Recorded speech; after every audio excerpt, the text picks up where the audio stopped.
So normal distribution. Usually most biological features are normally distributed. So for example, if you look at height or IQ or weight, those are three variables that are all normally distributed. In order for something to have a normal distribution, you have to have two main properties. The first property is that it has to be symmetrical. So we're going to use the symmetry of these distributions to solve all sorts of questions, right? So for it to be a normal distribution, we are looking for symmetry. If you have a massive skew to the left or to the right, or if you have a bimodal distribution, in other words, if your data ends up looking something like this, or if we have something like this, then this is not going to work well. It really, really needs to be symmetrical. So if you think about height, for example, say the average height of a year 12 boy would be, what do you think? 180? Not a chance. Okay, so I'm going to make it 180. Then that is my mean, and the symbol that is used for mean with normal distribution is mu, okay, or me if you want to pronounce it properly, but nobody does. So there's your mean. The other thing you need is you need your standard deviation. So the parameters for this distribution are going to be mean and standard deviation, and you really, really need at this point to understand very well what the standard deviation means. So just a reminder, say that standard deviation happens to be 2 centimeters, right? This means one standard deviation away from the mean over here is going to be 182, and one standard deviation away from the mean on the other side is going to be 178, right? So this is 0 in terms of the standard deviations, and this is 1 standard deviation, and this is minus 1 standard deviation, right? Now you will have approximately 34, it's actually about 34.1% of the people there, and you will have 34.1% there. Again, this is exactly symmetrical. That's the point with normal distribution. So you're going to have 68% of the people in your particular sample or population within 1 standard deviation of the mean, right? That's true for all normal distributions. So if they say to you, what is the probability that your height is going to be, let's say, below 182 centimeters, right? If you look at what you've got here, this must be half. This must be half of your all your people up to there. So the probability of this piece over here is 0.5, and the probability of this piece over here is 0.341, right? Because if this is percentage, then obviously that's the same as 0.341. So the probability that your height is less than 182 centimeters is going to equal to 0.5 plus 0.341, and so that is going to be 0.841. So you've got an 84% chance that your height is going to be lower than 182 centimeters. In other words, that your height will be within 1 standard deviation of the mean on the high side, anywhere to the bottom. So another thing that you'll note about this thing, aside from the symmetry, is that this is now continuous data. So for the first time, we are dealing with continuous instead of discrete data. So before, you were looking at the probability, for example, that you will throw a 6 on the third time that you throw the dice. So you're throwing the dice either, you're getting a 6 either, you're throwing the dice either, well, you're throwing the dice 3 times, or you're throwing the dice, and you're getting 6s. Or you could also look at the probability of when you're going to get a 6, which is going to be the probability that either you get it the first time or the second time or the third time or the fourth time, right? And so that's definitely discrete, geometric, 6th time. That's the probability. Doesn't matter what you're talking about. You could be talking about the probability that you're going to get, you're choosing out of a group of 30 people, and you know that the probability that they're going to be 182 centimeters or less is 0.41. When will we get somebody who is actually shorter than 182 centimeters? Will we get them the first time we choose them, or the second time, or the third time? That's geometric, right? So the probability of the event, of the original event, which is height, can be continuous, but because you're looking at when you're going to get them the second time, the third time, the fourth time, the fifth time, it's very much discrete, right? And for continuous and for binomial distribution, you'd be saying, what is the probability that if I choose 6 people, that 3 of them will be below 182 centimeters, right? So you're looking at 3 people, or 4 people, or 5 people, which is very, very discrete. Okay? This is continuous. For the first time we're looking at a variable, we're talking about the probability that your height will be less than 182 centimeters. And do you understand that the probability that your height is exactly 182 centimeters is probably almost zero? There's probably almost nobody who's 182 centimeters in the entire world. So when we're looking at these things, we're not going to look at the probability that someone is 182 centimeters because it's stupid, right? Because that's almost impossible. Because you go and you measure somebody and they're 182.0000000000005, then they're not 182. Do you agree? So this is proper continuous variable, and we are looking at whether you're above or below a certain place.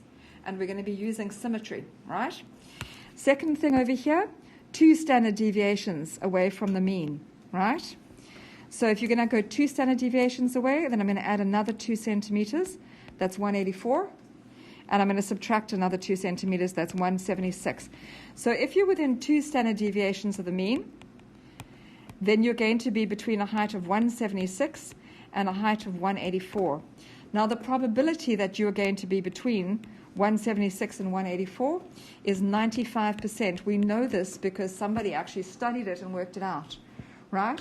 So we know for a fact that 95% of our population is going to be between 2 standard deviations of the mean if it's normally distributed, right? If you've got 3 standard deviations away from the mean, so that's now 174 to 186.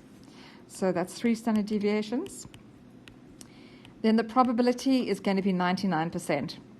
So from 174 to 186, we now have 99% of our population is inside there. You'll notice this thing is infinite. Obviously, it's impossible for you to say that there can't be somebody who isn't 190 centimeters, or 200 centimeters, or 220. And if the tallest person in the world turns out to be 260, next year, well, somebody might grow and be 261. Do you agree? So this is an infinite distribution, unlike some of the others. So this is an infinite distribution as well. Which is the other infinite distribution you've dealt with so far? So binomial, discrete random variable, which could actually be anything, or geometric. So let's just look at binomial and geometric. Which one is infinite? Geometric, because it might never happen. You could be throwing the dice literally for the rest of your life and never, ever get a 6. It's infinite, right? So is this one. There's no way that you can put limits on this thing. It's an infinite distribution. We don't ever know what the smallest number is or what the highest number is. But we do know that if we know what the if we know what the standard, how far we are away from the mean, we can work out the probability. Now, if that was the only information we had, it wouldn't be terribly useful, because imagine you're 1.5 standard deviations away from the mean. Then we don't know the probability, right? But we have this table, that lovely table that I showed you at the back of the booklet, and you can find exactly how far you are away from the mean using the table, and you can find the exact probability, right? What, so can't there be no answer if it's like 0 for something like? Well, for real life situations, and like everything else when you're doing these distributions, you've got to see whether the distribution fits your data adequately for you to use the distribution to predict something. So for height, a normal distribution would do a very nice job for the vast majority of the normal distribution. But yes, we're not going to get, we're not likely to get a height of 0. So by the time you're in the very, very tail end of a normal distribution for height, then the model will no longer fit the reality, and you won't be able to use it. It's a good point.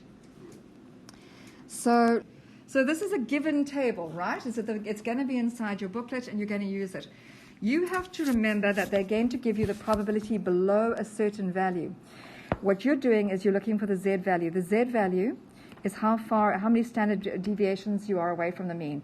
Okay, so this is number of standard deviations away from mean. So if you go down here and you look where Z is equal to 1, that means you're 1 standard deviation away from the mean. And as we discussed, that is going to be this 50% over here, plus this 34% over here, and you're going to end up with around 84%. And so the probability that you're going to fall 1 standard deviation from the mean is always equal to 84%. Now, that doesn't matter how big the standard deviation is, right? So if the standard deviation was 10 or 20, it's still 84%, always, right? This is very, very useful. But you might not be exactly 1 standard deviation away from the mean. Say that we're looking over here, and you happen to be 1.286 standard deviations away from the mean. Then we want to know the exact probability of that, right? So we look it up on the table. So this is going to be 1.2, right? There's the 8, okay? So if I'm going to go across here, and this is 1.28 standard deviations away from the mean. But you have to have the 6 as well, right? So you're going to work out how far you are to 3 decimal places every single time. Every Z value, you will work out to 3 decimal places. Doesn't matter what they're asking you to round for or anything else. 3 decimal places. They are all approximations. So if you are supposed to round up to 3 significant figures, you round them off. These are approximate probabilities and approximate, well, the Z value is not, but the probabilities are approximate. So you can round them off always, right, in your final answer. Anyway, I'll discuss that with you later. That's 6. You go over here, there is your 6, right? So we've got 1.8, and then there's the 1.28, right? And there is the 6. And the 6 for this one, I'm just trying to see it, is 11. What you do is you add it onto the other one, like this. So we have 0.8997. And on your probability, that is the last 2 decimal places like that. So the actual probability is going to be that, right? Use your calculator, won't make silly mistakes, right? But this piece over here is the error. It's the little piece that needs to be added on, and you just add it on, and then that is the exact probability that you are 1.286 standard deviations away from the mean, right? So what you need to understand here is if you have a graph like this, the more standard deviations away from the mean, the weirder you are, right? So say we look at IQ, and the mean IQ is 100 for the human population, right? By the time that we are 1 standard deviation away from the mean, I'm just trying to remember what the actual values are, but I'm going to put variance in as I'm going to put standard deviation in as 15 points, which I think is correct. I think I remember this correctly, right? So if we add 15 IQ points, you're now at 115. And if we subtract 15 IQ points, you're now at 85. And you're within 1 standard deviation of the mean, right? So the probability of this piece here is the same as the probability of this piece here. And we know that the probability of this whole piece is 0.5. And we know that this is going to be 0.34. This is 0.34. This is obviously 0.16. And this is obviously 0.16, right? So if they asked you what is the probability that your IQ will be below 115, you could add these sections, and this is literally what you're doing for normal distribution. So you're going to say, I've got 0.5 plus 0.34, which is 0.84. That is the chances that somebody is going to be below an IQ of 115, right? If they asked you what is the probability your IQ is going to be above 115, it would be 0.16. Nice and simple. Do you agree? Yeah. If they asked you what is the probability your IQ is going to be below 85, it's going to be 0.16 as well, right? So there's not a lot of people who've got that low at IQ. Obviously, if we add on another standard deviation, so now we're going to go up to 130, and we're going to go down here to 70. Now we have 95% of the people within that range, right? So almost everybody is going to be between 130 and 70. There will only be a very small proportion of the population that's higher. Now, we could go to 4 standard deviations. We could go to 5 standard deviations. But now we're getting so tiny. So these are the people who are now at 145 and 160. And you know that IQ can go really, really high. So you can get very, very high IQs. And, of course, people with severe intellectual disabilities can go right the way down. I mean, to the point that you basically can't, if you get them to smile a few times in their life, that's an achievement, right? So we basically have the situation where we can, as long as we know how many standard deviations you are away from the mean, we can work out your exact probability. So if, for example, you are 3 standard deviations away from the mean, if you're over there, then you're going to go to your table, and you will see that it goes up to 2.999, right? That's because after that, why are you going to bother? Because you've got pretty much 100% of your people there. Do you see that? If you go 0.9986, that's almost 100% of your people are within 3 standard deviations of the mean, which we would expect, right? Anything over that, so that last little bit, that's 14 people out of every 10,000 are above 3 standard deviations away from the mean. It's extremely improbable, right? So that's our table. And now you are going to use, okay, well, let me just show you something else. So parameters for normal distribution are the mean and the variance. Okay, so they're going to get, that's obviously mean. This is variance. They will give you then, they'll either give you the variance or they will give you the standard deviation. But be careful if they give you the variance, because obviously you must square root it before you use it. Okay, and I'm just trying to see if there's anything else I want you to do for this very first lesson, or whether you should be able to cope. No, there's one more thing. So how are we going to calculate the number of standard deviations away from the mean, the z value? The formula for z value, which I think is given, is x minus mu over the standard deviation. So it's very, very easy to do. So if our mean over there is 100, and I say to you that your IQ is 135. Okay, so there's your IQ. Your IQ is 135. The mean is 100. And you're going to divide by the standard deviation, which is 15. Now, we need 3 decimal places. So this is 135. Oh, gosh, I'm actually sadly going 135 minus 100 like a really sad person. Anyway. And this is 2.333. You don't need any more places after that, because that is not going to give you any answers, right? If you want to know the probability that your IQ is below that, remember that's all this table does, is it does below it. You're going to go to 2.3. Please see if you can find it. So 2.33, which is going to be a probability. So this is x is lower than 135. It's going to be a probability of 0.9901. So like almost everybody has a lower IQ than that. And then I need the other 3, which happens to be a 1. So this is going to be 0.9902. Okay, please check that you're reasonably comfortable. So for this one, this is a real-life example, which I think is much better than the ones inside your workbook. It says the volume of milk bottles has a mean of 1,005 milliliters with a standard deviation of 2 milliliters. It's probably supposed to be 1 liter. So these ones are fairly close. The standard deviation is small, right? And it says calculate the values for 108 milliliters. So in other words, if a bottle is at 1,008 milliliters, what is its Z value? So obviously you've got a little graph that is sitting here like this. Our mean is here at 1,005.